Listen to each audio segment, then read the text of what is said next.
एक महत्त्वाची बातमी। राज्य सरकारी अधिकारी कर्मचारी हिंदी भाषेची परीक्षा होणार नाहीये। हिंदी भाषा परीक्षेला स्थगितीचा उदय सामंत यांनी निर्णय दिलेला आहे। महत्त्वाची आताची ही बातमी। उदय सामंत यांनी पत्रकार परिषदेनंतर विभागाच्या सचिवाकडून माहिती घेऊन तातडीने हा निर्णय घेतला। 1976च्या नियमावलीनुसार दरवर्षी परीक्षा घेतली जात होती। उदय सामंत यांची माहिती। आपल्याकडनंच मला हे कळलं की मराठी भाषा संचालनालयाकडनं ही परीक्षा घेण्यात येणार आहे म्हणून मी आता आमच्याच प्रधान सचिव मराठी भाषेच्या जे किरण कुलकर्णी आहेत त्यांच्याशी चर्चा केली। जी परीक्षा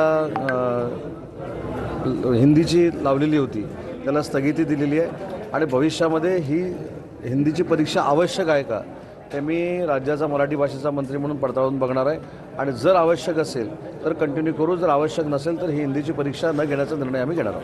साहेब, पण आपल्यासारख्या मंत्री महोदयांना माहीत नसताना असे निर्णय कसे घेतले जातात? यामागची कार्यप्रणाली काय होती? नाही, याच्यामध्ये दरवर्षी परीक्षा घेतली जाते। 1976ची ही नियमावली आहे। 1976च्या नियमावलीमध्ये मराठी भाषेअंतर्गत भाषा अंतर्गत ही हिंदीची परीक्षा घेतली जाते।